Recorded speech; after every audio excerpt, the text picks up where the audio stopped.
Welcome back to the Crochet Crowd. So as my friends at Yarnspirations.com, this is a beginner level project. I am not going to teach like how to hold the hook or the yarn today, but we have beginner tutorials available for you on this channel if you need it. So today I'm going to get you started with this particular blanket. It takes 7 balls of Bernat Blanket Extra yarn. And you will need a big crochet hook, just like you see here, of a size P, Q, or 15 millimeter. So this one starts off really uniquely in the center, that you'll have a rectangular shape as you begin, and then once you get and understand this pattern, is just you go. This pattern, this video is going to be in 2 parts. There's going to be a link in the video description for getting this free pattern to download. And in that same article, what we have is that we have another video on how to deal with the loose ends of stuff like this. And there's a separate tutorial available just to learn how to do that. You can try to weave it in with your hook, but it will fall out. So if you follow that video on the tips for that, you will not have any issues. Without further ado, let's grab your big crochet hook and let's begin. Let's create a slip knot. Now you don't want to waste a lot of this yarn, so just keep everything nice and close together. When you are doing that other video on how to weave in the tail ends, just pay attention to how much yarn is being left over so that you can weave that in. Okay, so just get that slip knot, put your hook in. Make sure your yarn always hits to the shaft. So this is the head, the throat, and the shaft. No kidding. And you're going to begin and start the beginning chain. To start the beginning chain, you're just going to yarn over and just pull through, and we're going to count. So that was 1, and we have to do that 8 times. 2, 3, 4, 5, 6, 7, and 8. So just before this tutorial, I was using really thin yarn. So now I'm back to the thick stuff. Make sure that this is not twisted in any weird way. And what you want to do is put the beginning chain onto the same hook, the only hook really, and yarning over, pulling it through and through to create the center ring. Make sure that the straggler, the loose end, is just going to hang around and around the outside of that ring. Let's begin round number 1. So you can follow the pattern as written, but I'm going to change it in the way that I'm finishing off my corners so that it's starting at a different spot, and therefore you don't end up with a slip stitch along the side of your blanket. So let's begin, and you're going to chain 3. 1, 2, and 3. Look how high that is compared to your hand. It's going to be a really thick blanket, obviously. And you want to do 2 double crochets into the center of this ring. Just going in, pull through, and double crochet as normal. So just make sure it gets down to that shaft. That's the big secret. So the shaft is what's determining the consistency of the stitch work.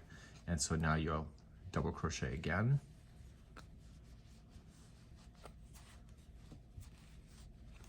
Pull through 2 and 2. So there is the one side. So to turn the corners of this whole blanket, you're going to chain 2 and down this in the same one. We now want to put 6 double crochets together into the ring. So we're going to put that into there. So let's start and count and put 6 in a row into the same ring. So we have 1, we have 2,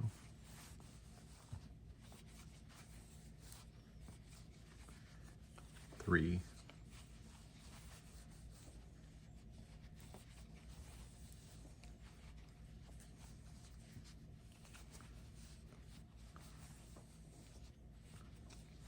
4,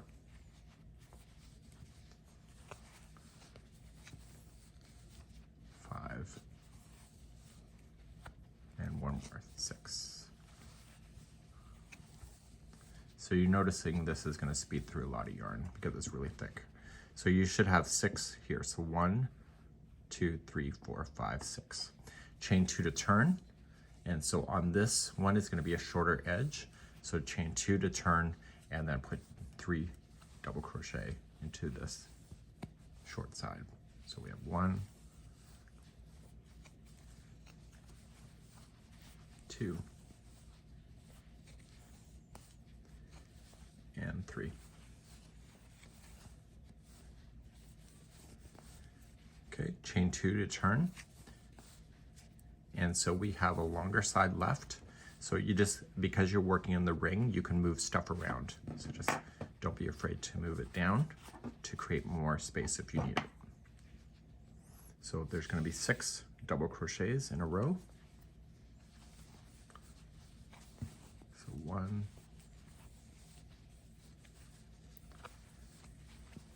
2,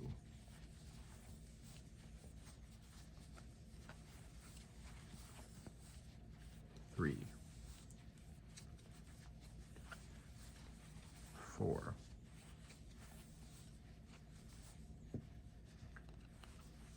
5, and 6.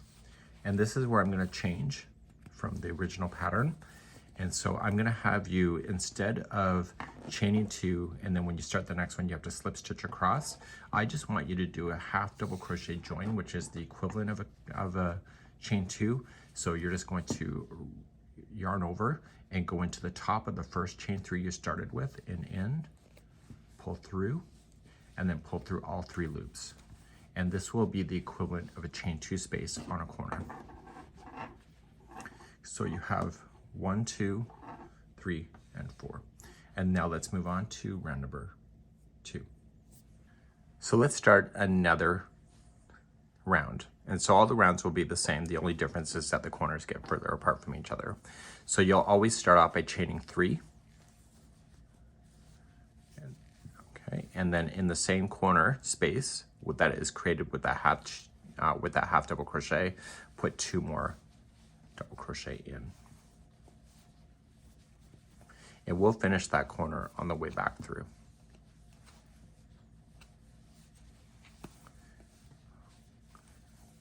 Now, the corner happens to be next, but this thing will get bigger.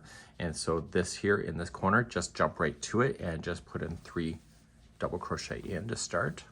So 1,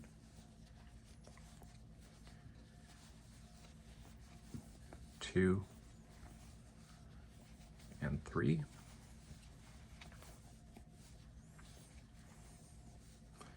And then to turn the corner will always be the same. You'll chain 2. In the same corner, to continue to turn, you're going to put 3 double crochet. So your corners will always be the same of 3 double crochet, chain 2, 3 double crochet, and it's just the beginning corner that has to be unique. Now, because this is round number 2, we've not established the space yet in the long side. So what we have to do is that you have 6 double crochets. You're just going to go into the space between the first 3 and the last 3. And so just go right into the space work itself and apply 3 double crochet. So it's considered, if you're new to crochet, it's considered between the posts. And this is creating that extra space that you need in order to continue the granny square look.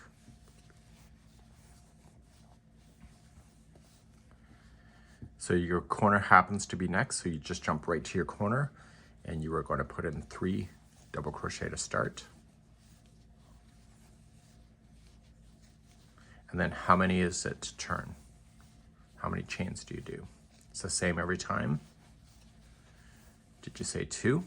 Because that's the right answer. So chain 2 turns, and then you come back into the same corner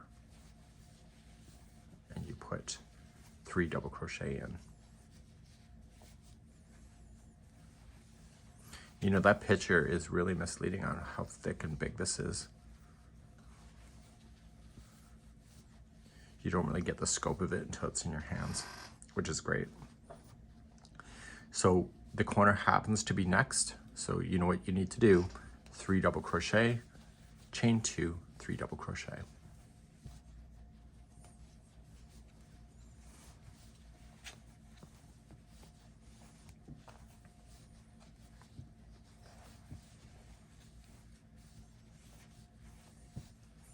Okay, chain 2 to turn. If you find this is a little pointy, don't be afraid to get a nail file and just kind of like smooth it off a little bit. Make sure there's no burrs on it. so it doesn't catch on your yarn, just in case you find that's a little bit too sharp.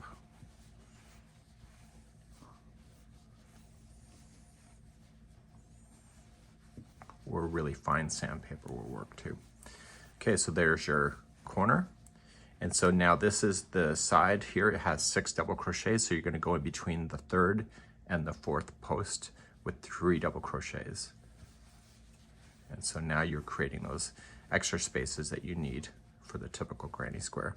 So you're going to blast through a lot of yarn with this. This is a really thick yarn. It's what you would see in home deck shows when they see blankets that are really ultra thick. This is what they're kind of using. So when you get around, on your very last round here, you're going to go right into your space. You've already started here. This is your chain 3. So in this space, you're going to apply 3 double crochet to start.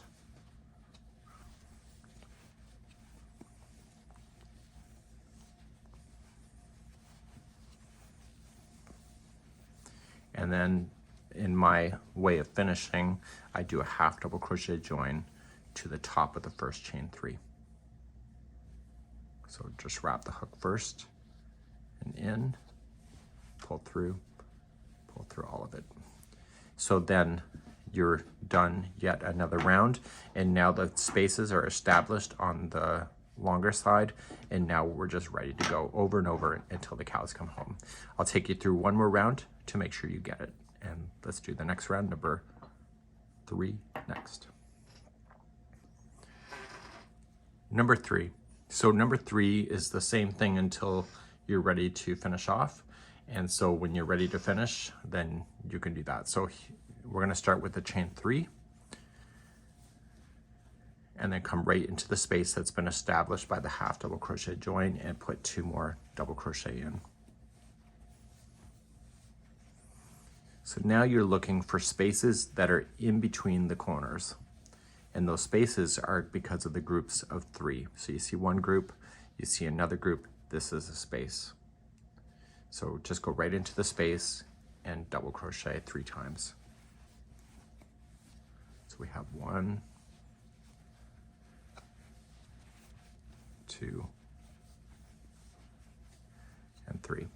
So the corner happens to be next, so every time you go around this thing, the corners get further away from each other, so therefore there's more spaces. So then the corner is 3, 2, 3. So 3 double crochet.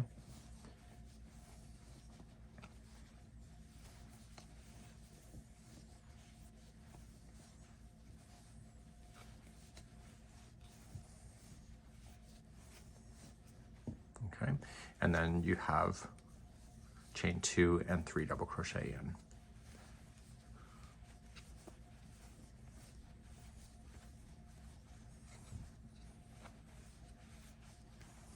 So one thing I will show you before we leave today's tutorial is I'll show you what to do when you have to attach new yarn, and then it's the other video on how to secure those loose ends that you'll have.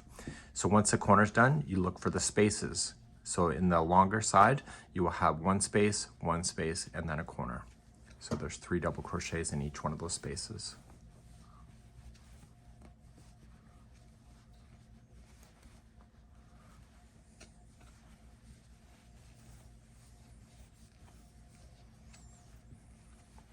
So you can see a blanket like this may actually just take you an evening. Like honestly, you'll probably blast through it so fast you won't even remember doing it.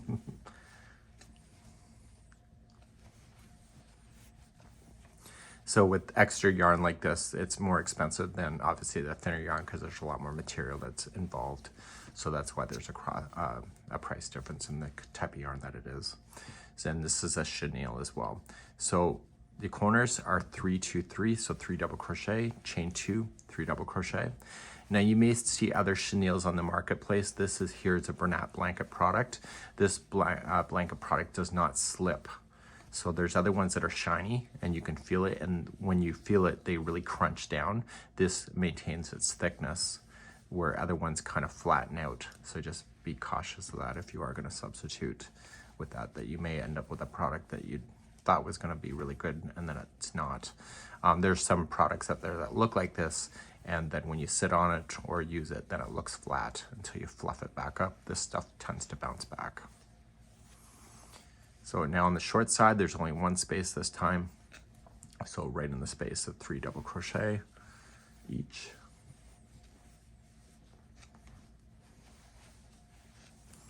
So I'm going to show you what happens when you run out of yarn. So, and I'll do it on this next corner, coming just for keeping this nice and simple. So let's do that. For tutorial reasons, I don't want to cut this yarn because I only have 1 ball. So let's just say that it was ending right here. So I want to start my next stitch. So I start my next stitch and I pull through and I notice that the yarn is ending right about here. Leave that yarn sitting there. Grab the new yarn that you want to play with, okay, and just loop it like this. So, and if you want to create a slip knot, you can. It's your call. And put that, instead of finishing this stitch with this yarn that is ending, you put the new yarn on. Okay, don't waste the tail to be too long, and then just finish with the new yarn that is coming into your hands. So the other yarn is just going to hold. And so on the, and keep the yarns on the back of the project so that it's out of the way for you. And then when you're ready to secure it, you can go to that next video on how to secure those tail ends. So you'll have, in this case, you would have the 2 tails that are coming off. So the other one should be cut. So when you cut it, make sure it's long enough that you can put it into a tapestry needle like you'll see in the next video that is linked in. And so you'll want to secure both of them the same way. So you do it individually and then you carry on like that. So you don't have to finish yarn on an end of a round. You can do it in the middle just like this and you won't even notice it. That's there. Okay, so you continue there, your corner as you know it, and keep on going.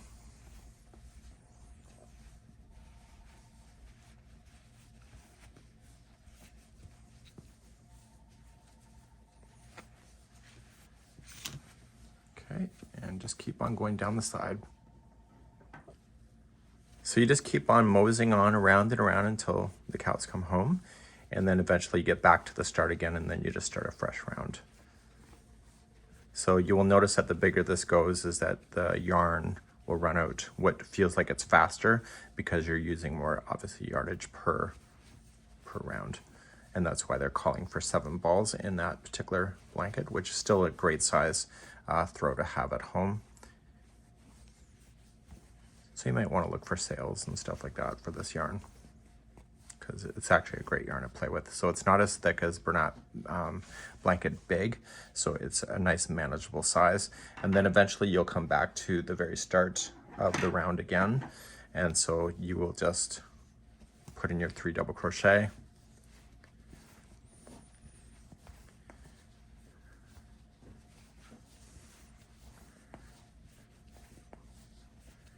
And then you'll do, so at the very end, when you're decided that you're satisfied with this, instead of a half double crochet join, just chain 2 and slip stitch it to the beginning, chain 3. And then you're going to fasten off at that point. So just pull through and cut the yarn, fasten it off, using that other video on how to secure your loose ends. And you can see just a matter of 3 rounds how big this thing is here that I've had to zoom out. And it's a really good day right here on the Crochet Crowd. We hope you have a good one, and we'll see you again real soon. Bye-bye.